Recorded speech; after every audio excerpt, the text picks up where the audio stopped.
Pablo. Hi, guys. Welcome back to episode 28 of Pablo Talks. This episode is very exposure therapy because I'm in the middle of Hollywood Park at 4:30 p.m. And this is like the most touristy place ever. You can't see it right now, but right behind me is the Hollywood sign. And this is a very monumental park. I used to come here all the time before I really lived in LA. I remember a couple of different times, guys, if you don't know.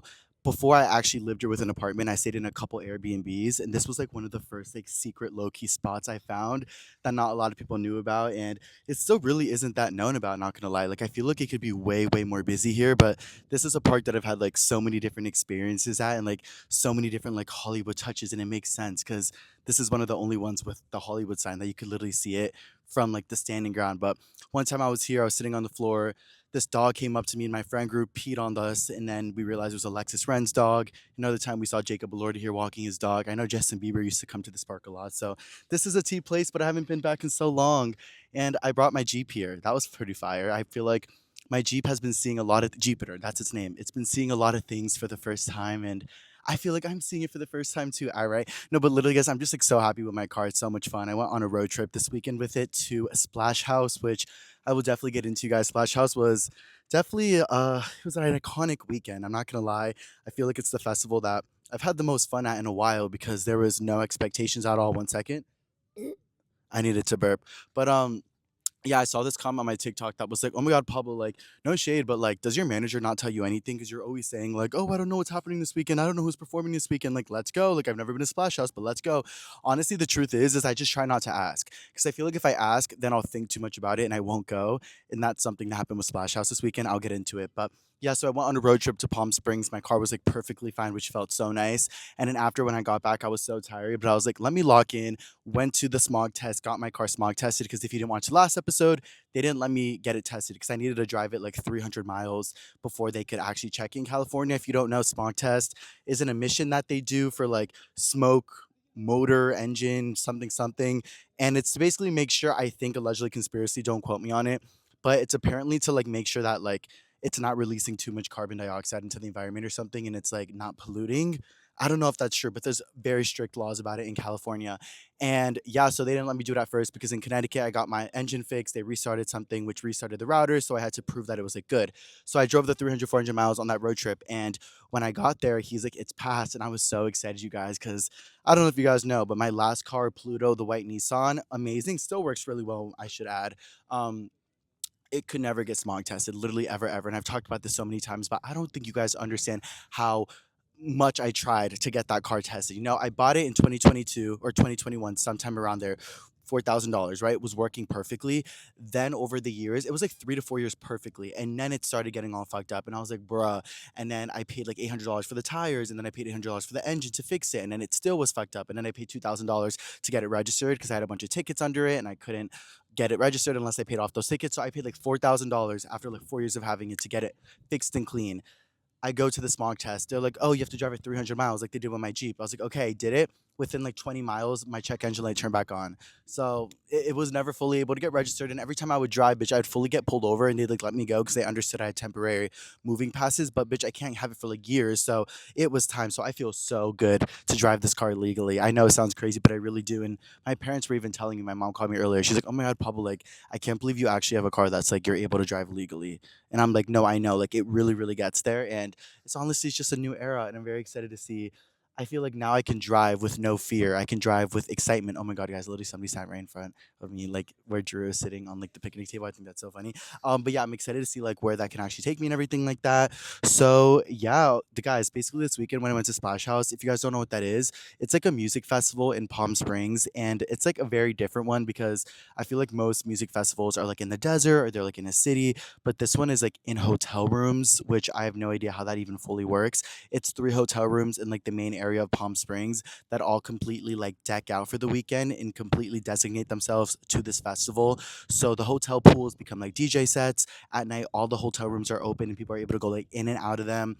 Every hotel room is like hosting a different party. So some hotel rooms will have like DJ sets, and other hotel rooms will just have like really big speakers. Some are like very packed, some aren't. So that's kind of like the vibe of the festival. And then a lot of the music is like house music and electric music, EDM music, which I love and I've kind of been getting more into, but I'm not like the biggest fan about it. So like I said, I didn't really want to know much about the festival before going in because I just wanted to like go for it. So yeah, I went in my Jeep. I went with Drew. Drew came with me, which was so fun.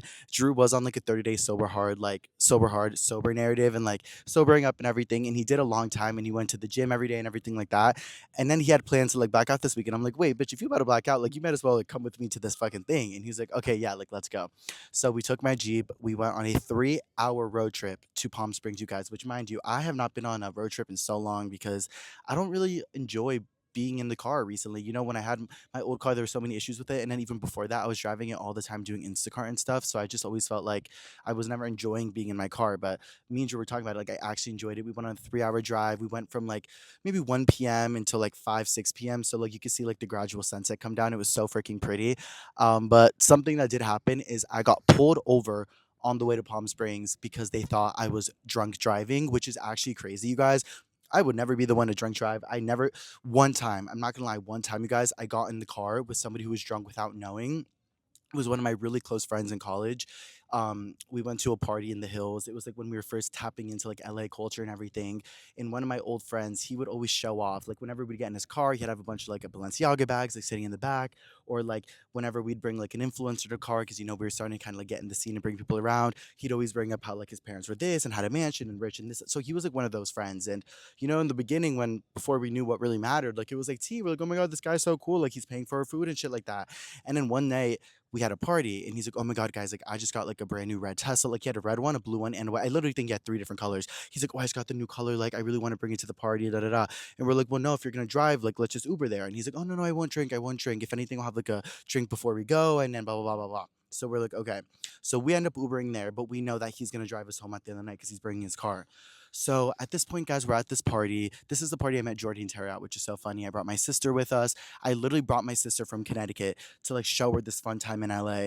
And this is what happens, bro. It was at the Hustle House. It was like the Hustle House party, which was like this group of TikTok boys. So yeah, we had a lot of fun at that party, met a lot of cool people. And at the end of the night, he's like, okay, guys, like let's drive home, let's go. And we're like, okay, he was gonna drop us all off, and including my friend. Like literally, we had just met Jordy. He's like, oh, I'll drop you off too, like trying to impress Jordy or whatever. So we're like, okay, cool, let's go. He said he had nothing to drink throughout the whole night. The last time I had seen him have a drink was maybe 4 or 5 hours before, and it was one espresso martini.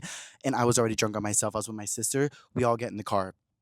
Literally within like 10 seconds of getting in the car, he speeds off in front of everyone, like revs his engine to like prove to everyone that he's a cool for having this new red Tesla. It was like when it first came out, maybe.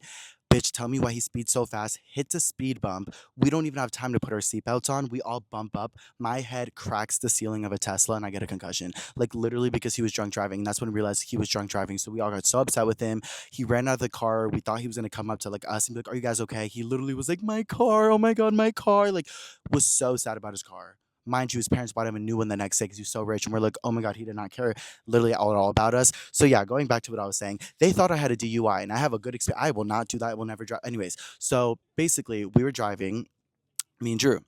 We hear the police sirens go off. We're like, oh my God. Drew was already about to record something. So it was like perfect timing. So he just started recording. And a lot of people in my video were like, oh my God, the fact that Pablo literally filmed an intro as he's getting pulled over. I get why that would be a little crazy, but I mean, it was just perfect timing. And the video was funny. It was funny, guys. Also, if I wipe myself, it's 90 degrees in LA. I went to the gym before this. I wanted to do an outdoor podcast with you guys, especially at the Hollywood sign. It's literally right there. I promise you guys, like, if you were standing up, you could see it, but it's a little hard and there's so many people here, so it's a little scary. Anyways, so I was driving, very fun, whatever, whatever. Hear the police siren, Drew starts recording, we pull over to the side. I immediately think it's because my registration, because like I said, guys, I got my car fully registered, we got the smog test and everything, but that was the day I got back from Palm Springs. This was the day I was leaving. So I was like, oh, maybe it's because I have a temporary registration and like he's just saying something about it. So he immediately pulls me over. He's like, hey, do you know why you're getting pulled over? I was like, oh yeah, is it my registration? He's like, no, it's because you're swerving in the lanes. And I was like, oh my God, no, I'm so sorry, like I had no idea. And he's like, yeah, have you had anything to drink today? And I was like, drink? No, absolutely not. He's like, oh, so if I actually made you breathe into a machine, you would pass it? And I was like, yeah, oh my God. Like it got really real, really fast. And I'm looking at Drew and he's like, your eyes are kind of red. Why are they red? Were you drinking anything? Or was it because you were in the sun all day? Like asking me specific ass questions. And I was like, I think it's because my top is down and I've been driving for like 4 hours. And also I just bought this car. So maybe that's why I was swerving. Like I'm still trying to figure out how to drive this big ass Jeep on the highway. He ends up letting me go with a warning. I was like, "Oh my god, amazing." But he asked me where I was going. I was like, "Oh, we just got back from Chipotle going to our hotel." Because, bitch, if I told him I was going to Splash House, this like huge hotel rave that everyone knows in Palm Springs for like being crazy, I didn't know this at first, but now I know this. Bitch, he would have definitely thought I had a DUI or some shit like that. So, anyways, he let us go with a warning. I was really, really scared, but I literally admitted to guilt before anything. I was like, "Oh, it was because my registration, bitch. You didn't even have to say anything like that." And a bunch of people in the comments were like, "Pablo, you didn't even have to say that much." But I think I just got nervous. I was like, I don't want to get in trouble, like literally at all. And also, you guys, tell me why. Wait, what was I about to say? Wait, I was gonna say something else. Um, the cop pulled us over. He let us go. Splash House. Yeah, I don't know. I ended up getting no ticket. We ended up driving to the hotel. And okay, so the whole hotel, the whole ticket narrative, you guys. So basically, I got a message from my manager a couple days before going to Splash House, maybe 2 days before. She's like, "Hey, Pablo, Splash House loves you. They want to send you with a bunch of cool credential bands, everything like that, and put you in a hotel. Are you down to go?" I said, "Yeah, am I getting paid?" Like, I really love an opportunity to go and do this kind of thing. But guys, I also want to know if I was getting paid because I'm fucking tired from all these festivals. And bitch, I already get ridiculed all the time. Like, bitch, you never home, you never home. And I get it. I am never home, like literally. So I was like, I'd rather stay home. But they were paying. So I was like, okay, like I really want to go to this. I don't know what Splash House is, but like I'm down for an EDM vibe. They were giving me plus one, everything like that. So that's how I moved forward with that and was able to get all that secured. So we ended up staying at the Ace Hotel, which was really cool because there was two different options that I could have stayed at the hotel. There was one of them that was like a really bougie one, but it was like a little bit further away from the actual event or the actual festival. And then the other one was like way less. Like, but it was like, I don't know. I feel like it was an 8 minute walk from there, so it would have been like potentially better. Like we still are thinking if that would have been better or not because we had to like Uber every day. But I think if we were like walking distance, it probably would have made it like way more chaotic and crazy. We would have like never went home. So honestly, for the better. But yeah, we get to the Ace Hotel. We get there at like 9 p.m. because after all this chaos with the food, everything like that, and they check us in. Immediately, there's a tattoo station in the lobby. There's a piercing station in the lobby, and the concierge is giving me two welcome beers. I'm like, oh my god, what kind of hotel am I at? This is the party hotel right here. I'm like, this is a vibe. So we get to our hotel, we go inside, we let everything go. They upgraded me. So they originally were gonna give me a room with like a twin bed. And I was like, okay, that's amazing. I'm so grateful for that. But like, I have a plus one. Like, is there any way we could get a bigger room? They're like, no. And I'm like, okay, are you sure? Like, I feel like we need like a bigger room just so we can sleep, like, comfortably. They're like, we'll see, but we don't think so. And I was like, okay. They upgraded me to a queen size bed. And I was like, okay, that's fire. Like, I'm so down for that. Like, thank you for upgrading it. But then I was like, you know what? Like, let me pull a Tyler right here. Tyler's like, closed mouths don't get fed.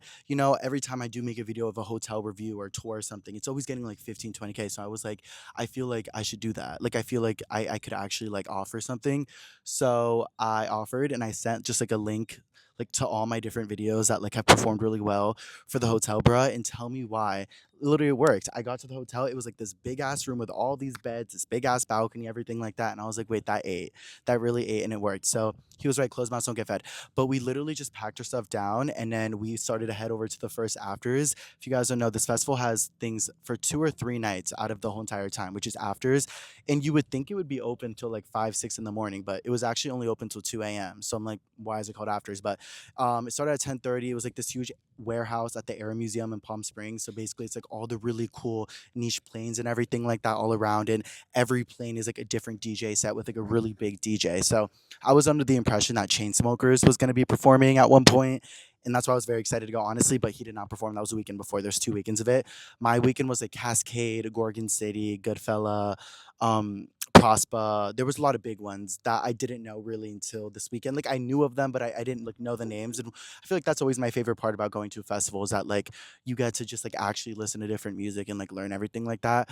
Um, so yeah, very, very fun. But we went to those afters and we just like met a bunch of people. We got a bunch of drinks. We stayed out till 2 in the morning. Apparently, the past years at these hotels, anybody was able to go in. You're able to go and just like party all around and go into the hotel rooms until whatever time you wanted. But this year was like a little bit more strict because it's gotten like very, very packed and like popular over the years. And also, I was getting some comments that were like upset with me, like, "Oh my god, Pablo, like, why are you promoting this? Like, we don't need another influencer festival or something like that." And like, I completely get that, but like, the literal festival is like paying me to go and like bringing me to go. So I'm what should I do here? Like, I was like trying to find like the perfect balance of like vlogging, but also like just like fully being there for like the music and the people and like the vibes. And I feel like I did a really good job at that, not gonna lie. Because before it, again, like whenever I get myself into a big festival, I always get like hella like worried, bro. I'm always like, how am I gonna like lock in and like actually do this right now? Like I'm tired. Like bro, like it like festivals are already tired. Like whenever I'm there and I just see people like fully chilling and like laying in like their floaties and like drinking their margaritas and shit, and like I'm doing that too. But I'm also like recording myself looking a mess and then I have to watch it back a couple hours later and like edit it all and like live in the moment again and like live the anxiety of like what I was just filming and everything like that. So like it is a little bit much, but like I feel like I really navigated it correctly. And I like want to go into like the whole daily thing of everything like that about even getting there because I talked about the whole journey there. But also I do want to say gas is pretty expensive, you guys. A lot of you guys were like, oh my god, how much is the gas in a Jeep? Like, is it expensive? Like, what is it? How much have you filled it since getting it a week ago? It costs $103 to fill, and I'm not specifically sure how long it lasts yet because I drive so much. I've been enjoying driving so much, and I feel like that's something I like was never down to do. So I'll update you guys. I think I've probably spent like $400, $500 on gas so far, and it's been maybe a week and a half, but or maybe a week, 8 days or something like that. But that's fully just because I drive everywhere.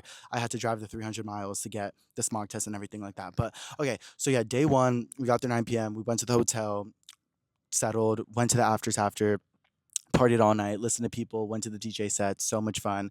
Kind of got like the routine of everything. And also we did have to pick up our wristbands that night, which was honestly a little bit different and crazy. Like you could tell that this was like fully just like a hotel party resort that had like not a lot of rules. I saw in my comments of my video of me getting my wristband, somebody literally said that they got stabbed in that parking lot. And me and Drew did feel a little bit weird energy in that parking lot. And it was like really loud because like in hot areas there's like cicadas that like buzz really hard, like the like animals or like the bugs or something like that. So it was just like I literally thought I was like in the back rooms. Like I felt like I was just like in like a different world. And then like you like would enter like a hotel that was just like full of people in like bikinis and like doing drugs and like screaming to like jump in the pool. Like it really got there really fast. But yeah, so the afters, everything that we went home. I think we snuck into the pool. The pool actually closed at 2 a.m., which was pretty late, but at this point we were probably back at like 3 or 4. So yeah, we jumped in the pool, which was really fun. We got kicked out of the pool. There was this guy, guys, that was like, oh my god, literally me like screaming, and there's like actually so many people around me. But there was this guy that like was laying in one of the cabanas at the pool at like 4 a.m. And like Drew swears that he was just wearing like a little bit like a towel over him and that he was like cruising. And like I still think to it, I'm like, was he cruising? Because he was like making noises like in the cabana, and like here me and Drew are just like splashing like with our hot stickers all over our body, like ruining the vibe. But we still aren't too sure of that. But yeah, that was like the first night before anything. But that was just afters. That wasn't even the first day of Splash House. Splash House was 2 days, which was Saturday and Sunday. Again, something I learned. So yeah, basically it's 3 hotels. So what you want to do at Splash House is you start at your hotel, or if you're rich enough or cool enough or tea enough, you're staying at one of the main hotels where the events are going and where all the DJs are. So me and Drew, the first morning, I think we went to get breakfast at Farm. Farm is a really good spot in Palm Springs, which I try to go to every time I go. And I also met iconic supporters of you guys there, which was super sweet. But it was just like really hot, and we were like kind of really struggling in the heat. And my eyes were like red all weekend. Literally, people kept asking me like, "Are you okay? Your eyes are red." I'm like, "Am I gonna get pulled over again for having red eyes?" But I think it was just like the heat. The heat just like really got me there, and I like actually was about to pass out at all times. But being in Farm was nice. They gave us the AC spot, which was a fire. But since I was like sweating so much, like I had like a stain on my shirt and like I couldn't stop sweating. And then they put us in a spot with like not too much room, and I like, was kept banging like the mirror right next to us, and everybody was looking at us. And I felt like a monster, like the substance monster. Like I just couldn't get a grip and like actually lock in. But yeah, that was fun. We got really good food. I was under the impression that we were gonna get Belgian waffles, but I got eggs hollandaise, which was like really upsetting. Like I thought this was like a really bougie, colorful, not bougie, but like a really like home country, like colorful type of place. Bitch, I got eggs hollandaise. Like I might as well have gone to like I don't know. I feel like that's like so specific to get. Like I don't know, but whatever. My first time getting eggs hollandaise. Pablo talks eating eggs hollandaise. So yeah, no, we left there. We went to H&M because we realized the first night that this was a rave and that there was no possible way to go into this festival with the clothes that we had on, because I brought like layers. Drew brought like jeans, and we're like, oh my god, this is literally like a pool festival. Guys, I literally have a full entire crowd in front of me because the spot right in front of me is the shade. Like this is actually exposure therapy as fuck, and I'm kind of really down for it. But what was I saying? Oh yeah, so and then we walked to H&M, which was at the little like clinic. I was gonna say bye. We walked to H&M, which was at the little plaza next to the place we ate. And again, there was nothing in there. We're like, okay, fuck. So we're like, let's just go back and literally wear nothing to the festival.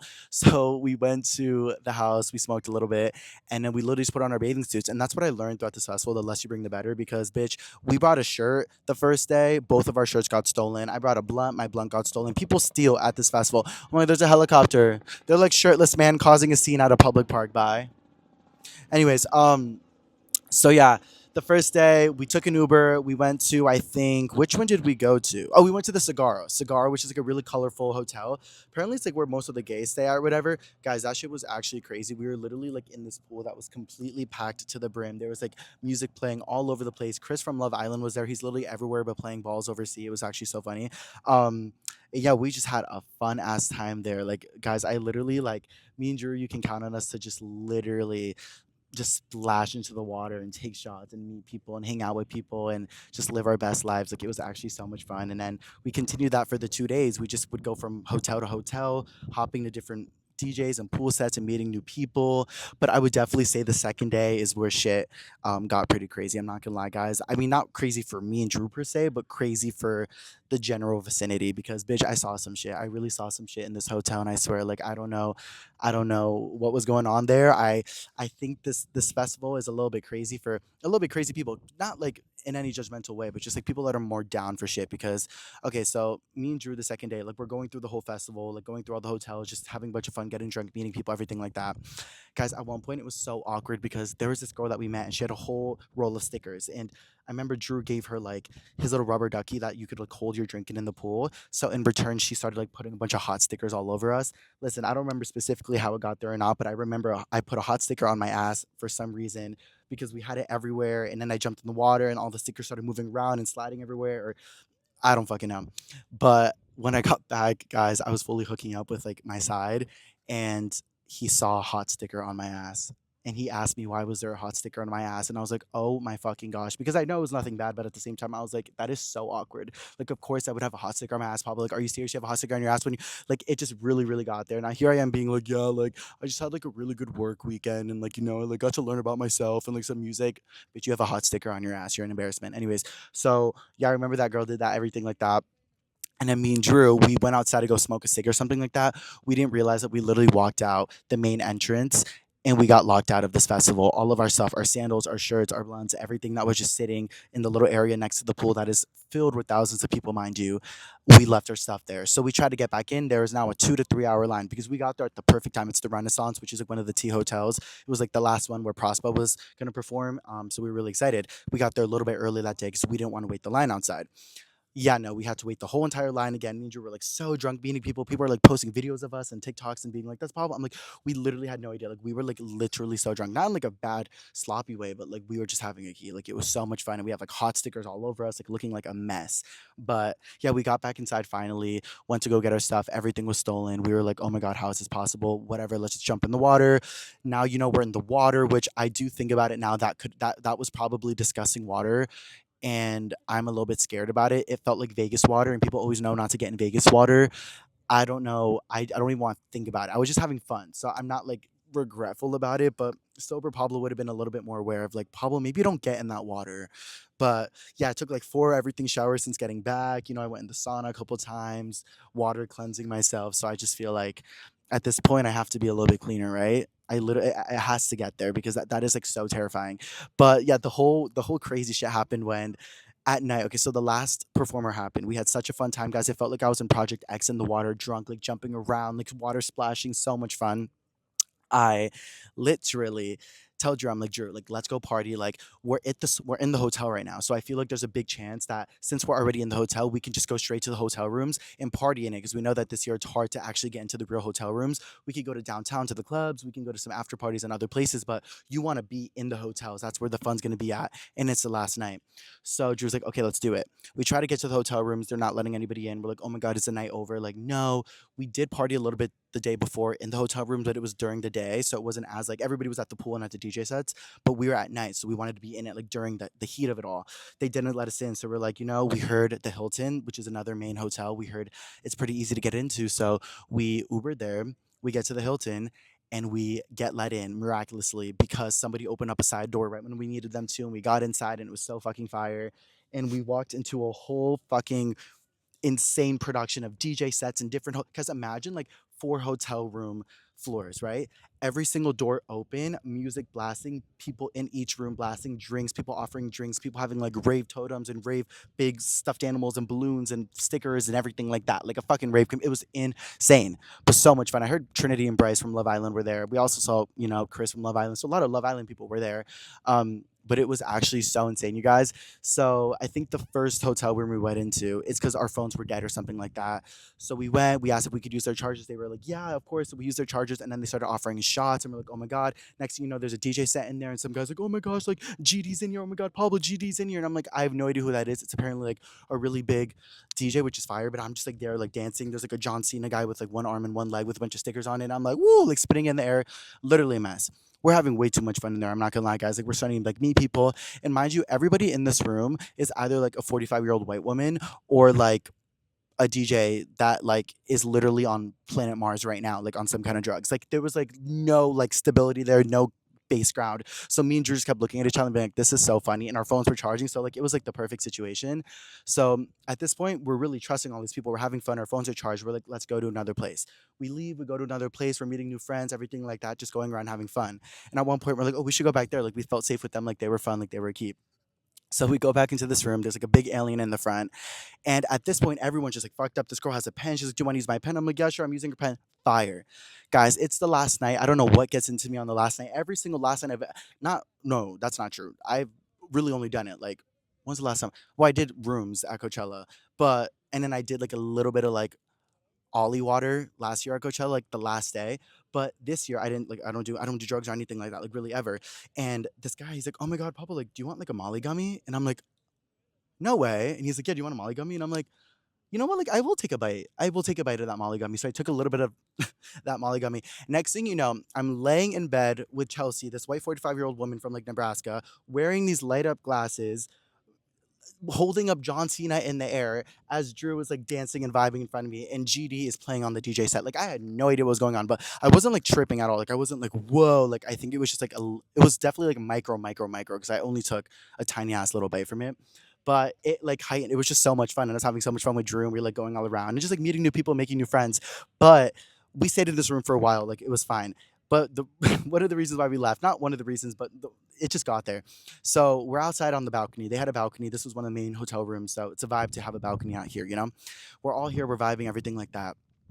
We see on the table that there's movement going on. There's people sitting down. We're like, what's going on? And we hear sniffing and shit. And we're like, oh my God, like this is happening. Like this is some Project X drug type shit. Like what the fuck is happening? But I see that they're sniffing with like $100 bills, like multiple $100 bills. Mind you, I'm not gonna judge anybody. I hope they're all safe. I hope that's their situation. That was probably an incubator for us to leave and why we left. But like seeing all that shit was like, oh my God. It means you were like, and then, bro, as a joke, I literally am like, "Oh my God, Drew, like, take the $100 bill, like, bitch, that's $100 bill, like, take the $100 bill." And Drew's like, "Oh my God, like, should I?" And I was like, "Bitch, like, that's a bunch of $100 bills, like, take one." And Drew's like about to take one, and he like grabs it. Mind you, it's like powder, like filled. I'm like, wait, maybe not. He's like taking. He's like, "Oh my God, should I take it?" And then I like logged in. I remember all the episodes of Euphoria I watched and all the episodes of Narcos I watched, and literally just being from Colombia and everything. I'm like, wait, people literally kill for money. People literally kill for drugs. Actually, let's put that down and let's go back inside and play with John Cena. And that's literally what we did. It was just like so funny that I was like, oh my God, there's no way that like that conversation was too fucking good. So we end up leaving this hotel room and then we're like, let's find another one. So we're walking by, or whatever. We hear this closed door, mind you. There's so many doors that are open, but we hear this one closed door that's like blasting with music, blasting. It sounds like a party in there, and we are so curious. So we knock on the door and we're like, can we come in? Yes, you can. We come in immediately. When I come in, they're all like, "Wait, Pablo, Pablo, I'm your Pablo, Pablo, wait, Pablo, Pablo." But they all start chanting Pablo. Mind you, I'm on Ollie a tiny bit, wearing lighting up glasses, hot stickers all over my body. Drew is next to me, like shaking ass with like a little rubber ducky. Like we are just like nowhere to be found, literally at this point. And now we have this whole group of people in a circle chanting Pablo as they're pouring aguardiente, like Colombian tequila, down my throat. It really got there. One of them was Colombian. He was T. The other people were just people that we met as well that were staying in that room that were friends. They were super, super nice. And something funny that, well, first of all, that hotel room was actually, it turned really sloppy real quick because at one point, Drew was being hella funny. And Drew was like making jokes with everybody and making like little like sly jokes and like sly reads with everyone, and they were like going back in on it. And there was this one girl there who's so sweet, so nice, but Drew and her were like going back and forth for like 20 minutes, just like roasting each other. And at one point, Drew like ate her up, like really ate her up, and like everybody was gagged, and she was like, oh my god, you ate me up, like you ate me up. And Drew goes, no, boo, I don't eat fish, and like walks out to the balcony, like. Mind you, we don't know these people. We just met them. They're literally supporters that are so sweet. And Drew is like, bitch, I don't eat fish, and walks out onto the balcony. I was gagged. I was gagged. And I knew he was joking. We all knew he was joking. But then the girl like got pressed and she like locked her out onto the balcony for a second. I was like, wait, what is going on? And then I turned behind me and then there's like this girl like rubbing on this guy, like dancing on him, like making out with him fully, like about to have sex, like on the bed. And I'm like, oh my God. And then this other girl's like, she has a boyfriend. I'm like, Drew, let's get off the balcony. Like we gotta go. That hotel room was really, it was really there. It was really there. But you know, you have fun at Splash House. You really have fun at Splash House. But guys, that was so much fun. We can't wait to go back. And I knew it was gonna be a place that like we became obsessed with and just like had so many like funny ass memories. I mean, I'm sure there's so much more. Like me and Drew snuck into like the pool like almost every single night.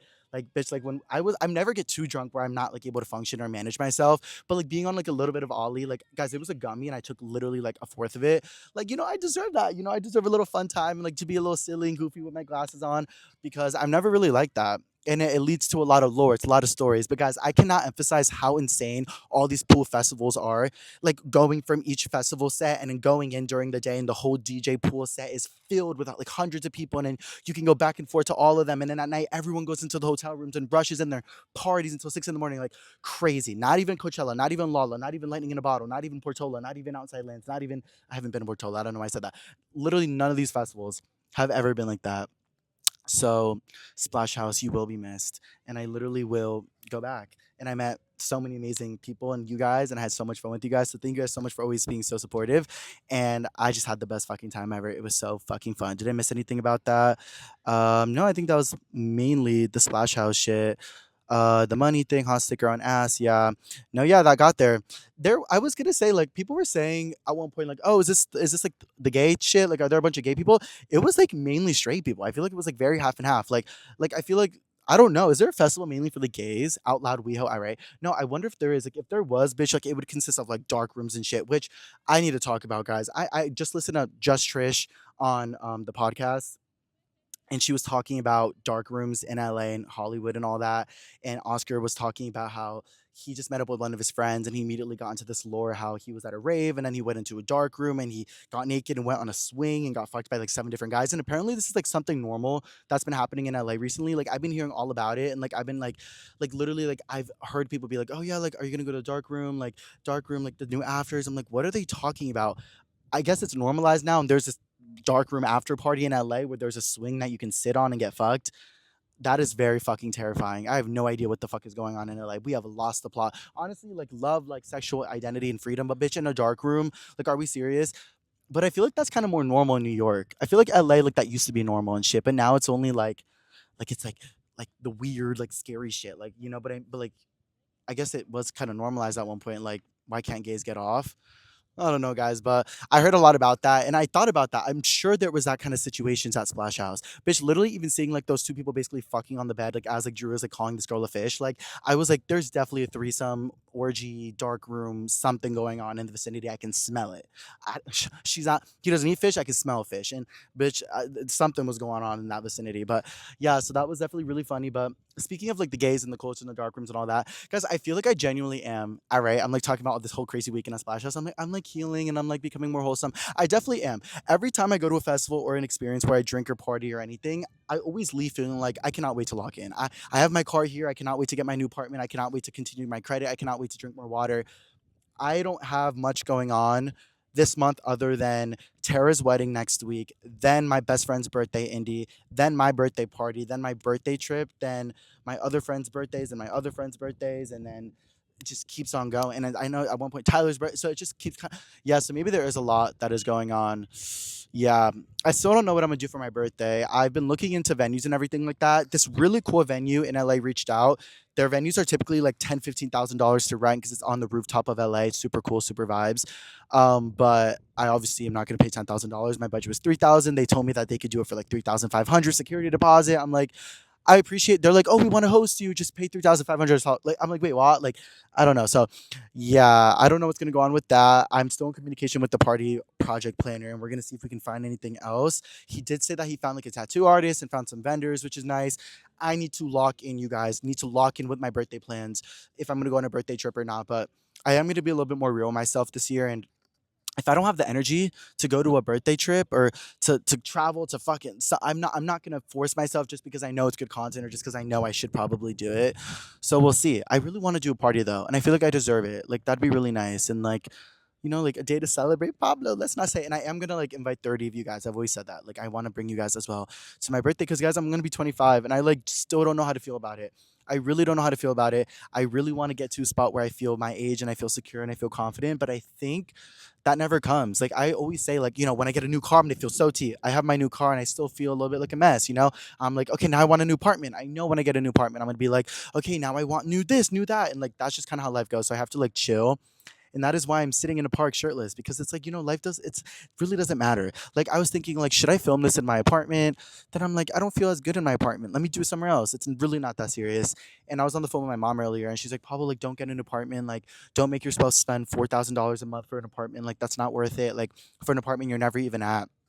The reason why I'm never really at my apartment is because I'm really grateful for it. But I've been there for 4 or 5 years. I've had a lot of amazing things happen there, but a lot of trauma shit as well. And I don't know, like I just want a new space. I want new energy, and I'm very excited. And I feel like genuinely I'd produce like 10 times the amount of content there than here. Like I feel like that would fully be what would happen. I don't know. Maybe I could be wrong. What do you guys think? New apartment, would it be worth it or not? Oh my god, there's a bee around me. Please leave me alone. I'm filming a podcast. I'm not fucking your guys' hives up or anything like that. Would you guys think it'd be worth it? Like I remember in the beginning I would always think like, is it more worth it to have a new car or is it more worth it to have an apartment? And I was like, I think a new car because I can drive around, have content, I can like legally drive, like feel free about it, and not have all this anxiety. But low key, having an apartment is also just as good because I can do like stuff in the morning, at night with better lighting. I feel more confident in there. Like now I just feel like y'all judge me for like everything I post. I'm not gonna lie. Not you guys, not my active supporters, but I like before I used to be like, my apartment's a mess, let's clean it up. And now I'm just like, if I do that, I feel like you guys are gonna be like, you're such a mess. But I'm like, wait, don't we all have like clothes in the corner of the room? Like I'm confused. But like, yeah, like I feel like if I'm in a new place, like if I have like a pile of clothes in the corner, like at least I have a sauna like on the top floor, like like it levels out a little bit. So that's where I'm at with that. What else is going on, you guys? Oh my god, I really got through a lot of the personal stuff really, really fast. I have some pop culture stuff to talk about, which I'm excited about. What else is in my life right now? Yeah, my birthday's coming up. Want to lock that all in. Relationship vibes. I'm seeing the same guy. We're doing our thing, but unfortunately, I feel like it becomes a little difficult because I travel a lot and I'm Pablo, and I'm a good guy. I'm a very good guy, but I just think that like I think it's just the traveling. The traveling is hard for anybody because it's like you want to talk to somebody and have that consistency, and it's like okay, like I'll be back in a week, and like the week is fine. Like it doesn't deter you from that person, but then you come back, and then you expect a person to be in the same spot that y'all were in before, but it's like wait, that's not fully fair. So yeah, emotionally, relationship vibes. I'm trying to learn how to you know create a more stable environment that can be built around also my identity and my experience in traveling and experiencing new things. I feel like that'd be very, very nice. And I feel like also like at this age, like you don't really have to like know that kind of stuff. Like, okay, guys, now onto pop culture. I actually wrote a lot of things here. Well, not a lot. We have like 10 things because you guys know I'm trying to prioritize that recently because but sometimes I'd be talking too much about myself. I'm like, let's look into like what's actually going on. But the issue is that I don't have Twitter anymore because I'm actually terrified of that place. So I don't really see a lot of current active things that are going on. And if I do, like it's on TikTok, and like I feel like those are like the main things that everybody knows about. But something that I actually did think was very interesting, guys, is that CXOXO is having a resurgence. If you guys don't know, that is Camila Cabello's album. I've always loved it. I still listen to Bo. I still stream June Gloom. I stream literally all these different songs, but I feel like it was slept on. It was very much so slept on. And it's so funny because one time me, Sty, Evan, and Drew, we were on Melrose and we met Camila Cabello. We literally met her. She was with her parents and she was in such a bad mood. And we wanted to ask her for a picture, but we didn't because we were just too nervous. And yeah, so for the whole remainder of that day, we were all just like so annoyed that we didn't get this picture. But I always thought about it. I was like, it has to be because CXOXO flopped. Like she definitely like just is sad right now because Boat did not like because it was like right after. Well, actually, it wasn't right after, but like it was like during like the height of like a lot of like recent things that people were like talking about her. That's not true at all, but that's like what I was thinking. And I remember even telling her in that moment, I'm like, we love CXOXO, like it's the best album. And she's like, thank you. And I've always just wanted to give her 10s for the album because it's so freaking good. But basically, apparently a news article called Fidel or something like that, which is known for like writing music articles about things. They basically made an entire article saying that CXOXO didn't get the attention it deserved, and that it got like a big hate train on it because it was released 2 weeks after Brat, and people said that she was copying Charlie XCX. But the reality of it, guys, is that it was released 2 weeks after. How can you even copy an entire album in 2 weeks? Also, Camila's album was like a completely different vibe than Charlie. I'm sure there's inspiration. Charlie's iconic, but it's a completely different vibe, and it did a perfect job at like blending like the Miami party scene with like the idea of like, oh my god, that dog's so cute. The idea of like nostalgia and like thinking on your past experiences and all that. Like it was just so freaking iconic, and I love it so much. But yeah, so apparently after that news article, it had a 575% increase in streams in Spotify like the other day, which is so tea. Like I love when an artist gets their flowers, even if it's later. And I'm hoping that we can get it back on that billboard or something like that because that album was fire. And I really wonder how many streams it had. Like, guys, I'm a big stream guy. I'm not gonna lie. Like, if like artists have their songs on Spotify, like I will be looking at the streams and like congratulating them. Like Adele, I see how hers are going up every day. I started noticing Ain't in LA had 6 million streams and now has almost like 40 million streams. So like I'm addicted to that shit and I like looking at it. But you could never see Camilla's because all of them are her like main older songs and you see like billions of streams. But I really wonder how many streams her new album got. Comment down below. What do you guys think? I feel like Bo had to have gotten like 65 million streams. Like it had to have gone 60, right? Or something like that. But I do notice that artists and celebrities like they won't put their new albums or like their new songs or anything like they won't show the amount of streams that they get. Like they'll keep their old ones. Like if they don't perform like that well, like I mean I'm sure it's like something that also like have to do with Spotify or something like that. But I think a majority of it is because it's like, oh my god, did my project flop? Like did it not flop? Like what, like and they make themselves feel like that. But I feel like artists should just put their, like that's what Olivia Rodrigo does. She does it every time. She's like puts her whole album out there and it starts low and I'm sure she's like, oh my god, is this gonna flop? And now they all have like hundreds of millions of streams. I think that's so freaking iconic. I don't know. What else, guys? Speaking of iconic pop girls, Zara Larson. I saw this interview because so basically, guys, she made a video. She was doing a couple videos where she's like, I'm gonna keep dancing to Midnight Sun until my tickets for the Bangkok show sell out in Thailand. And all the comments are like, girl, maybe make them less expensive. Like Thailand is going through a huge economic struggle right now, and like we can't afford these tickets, girl. But then she keeps making videos like doing this dance until it sells out, and people are like, girl, like a little bit inconsiderate. But then she made a video, or I think she made a comment. She's like, hey guys, like I completely understand what you guys are saying, but to be honest, I barely make any money from tour. It's very like it's basically like I'm not doing it for any profit. And I understand like I make money, I understand it's expensive, and I'm trying my best. But basically, this is the reality of it. And she got love for it for being honest, but then she got hate for it for not being honest. Honestly, I've heard a lot that tours don't make a lot of money. It costs a lot of money, guys, for the venues, and especially if an artist wants more of a setup or a stage. That's why I think like Katy Perry had like fake fire. I think it was Demi Lovato. She had like fake fire come on the screen because she doesn't have the budget because she's trying to like make some of the money back because she hasn't really been doing it for a while. But this Sabrina Carpenter has this huge label behind her with this huge budget and everything. They can do everything they want. So there's a difference. And Zari has been doing like some good budgeted stuff, but I think her label is giving her a chance. So they're using more of the money into the production and hoping that it comes back. But it's just very interesting with clocking a celebrity about money because the more money you make, you still want to save money, you still want to make money, you still think about money. I still want to be safe with money, I still want to help my family. So you still kind of selfishly think about yourself, but then you're like, wait, girl, you're literally a millionaire. Like, can you chill a little bit and like kind of make the tickets cheaper? But a majority of the time, it's really not even the artist. It's not even their choice. Like they can't even decide what to do with that. So yeah, I still think Zara's T, and I watched her at Lala. She was very iconic, and she's very humble. I like that. Speaking of not humble, Chow Baby. All right, guys, I'm kidding. I live for Chow. Okay, if you guys don't know, Chow Baby is like a Latina like creator. She's followed me for a while. I didn't notice it, so I just followed her back the other day because she is funny. She's popping up everywhere. I've always thought she was like her Chow Baby, where the papa's at. Like I always thought that was like silly or funny or whatever. I don't know much of her lore or anything like that. So the other day, I randomly just like playfully messaged her, being like Chow Baby, because it said follow back. So I followed her. I was like, oh my god, T. I get a response, and it's not from her. It's from her assistant. It goes, "Hi, this is Chow Baby's assistant. How can I help you?"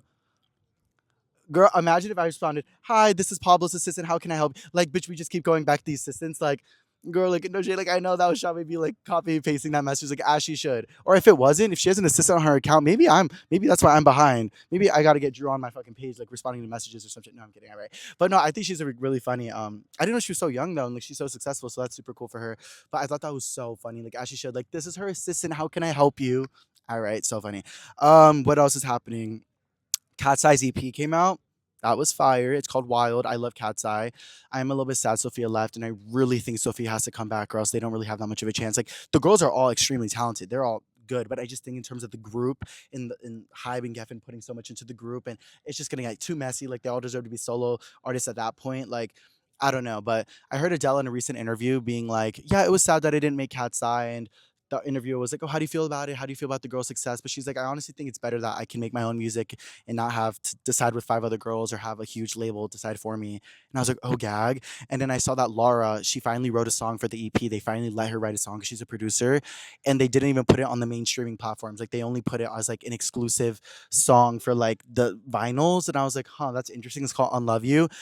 And I'm just like, what is going on? Like, I'm sure these girls want to express themselves in any possible way, but it's hard with the label. It's hard with the money for Zara Larson as well. Like, it's always weird. So, and especially with CXOXO, like, I don't know if they had a lot of money into the budget or not, but you always got to play into that. Like, they give artists different budgets for everything. I literally remember who was it? Halsey. She said that she sold like 100,000 physical copies, which is like unheard of nowadays. But her streams didn't add up to it, so now they won't let her on tour, and they're not letting her like produce another album. It's so crazy out there. But yeah, I really got there. Charlie XCX wrote Bel Air for Cat's Eye, which I think is really good. You can hear Charlie XCX voices in it. You can hear how she would sing it. I really like the song, and I hope it does well. I hope it does well for the girls. Hootie Frutti, everyone's hating on it. I think it's a vibe. Honestly, guys, not every song has to mean something. Not every artist has to have like a huge backstory. Like sometimes it's just fun music. It's just for the vibes.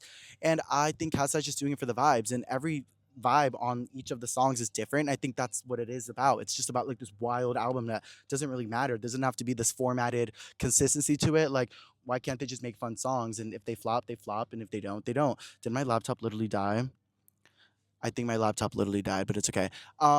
So yeah, Cat's Eye about that. I'm hoping it does well. Oh, also I saw that there was some hate going around that Cat's Eye was being over sexualized and like if Cat's Eye is for younger kids or not. And honestly, like like I don't really have a place to talk about this because I think it's more like the conversation about girls and like societal norms and like what people should say or not. I think they are doing just fine. I think they look amazing. I think the girls are growing up, so they deserve to grow up. I think their fans are probably growing up with them.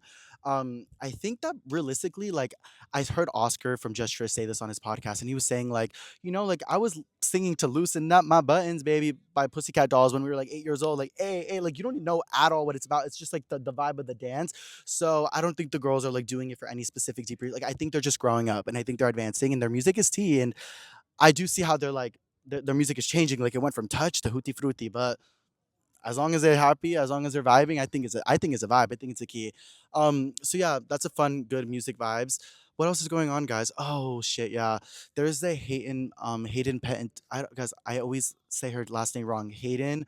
She was the actress from Heroes, and she was also in Bring It On. She was in like that's how I know her from Bring It On. Because she unfortunately passed away. It was so sad, and there's always those people that pass away randomly, and it really hits home. And it's not for any reason other than this was an extremely like beautiful human person who made people feel something watching them on TV. And she was such like an iconic child actress for so many different reasons. But I think she like I don't know how to explain it. Like I feel like she was like unauthentically herself. Like she wasn't one of those actresses like trying to be someone else. Like she was just like being herself. And I even saw Solange Knowles made like a post for her today being like I'm so sorry about this. Like rest easy. Like you were so like you shared so much of yourself with us. And I feel like we all noticed that. And she was such a good actress. And it's so sad. And guys, I've heard a lot of awful, upsetting things that it could have to do with her ex husband. And I saw her mom post today saying that her ex husband was at the site of her death and they were worried about him because he allegedly was kind of like egging her on and like kind of instigating her to do bad things and stuff like that.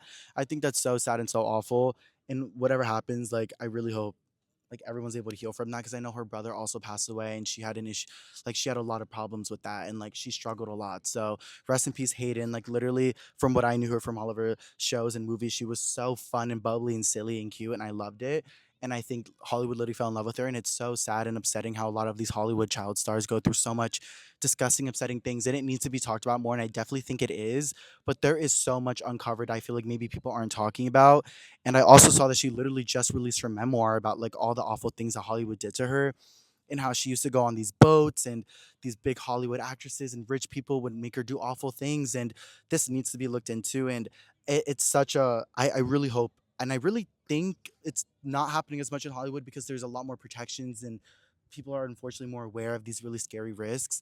But yeah, guys, that was a very, very upsetting thing. And I hope her family heals and I hope everyone is able to to go from that. But guys, that was the recent episode. This was episode 28. I can't believe I actually finished the pod, you guys. And I did it at a park. It was kind of awkward because there was like so many people walking by, but I wanted to do it. And I'm also shirtless, and there's like nobody shirtless here. But I'm in the corner where like nobody's staring at me or anything like that. So I think it's pretty fire. But I really appreciate you guys watching. Make sure to like, comment, and subscribe so you guys can see the next episode. I'm still thinking if I should do episodes like in different places or not. Like, what do you guys think? Should I do it in my room, in my apartment, or should I do it in different areas for the rest of the time? But yeah, guys, I appreciate you guys watching. See you guys later. And yeah, bye. Also, my fan is like really nice, and there's a lot of people staring at me, so I just like need to get out of here. Woo. Drew was telling me that people were staring at me as I was talking about all the scary things, and they're like giving me dirty looks, bro. They're literally 5 feet. Okay, bye. Guys, this is the view I was talking about earlier, by the way.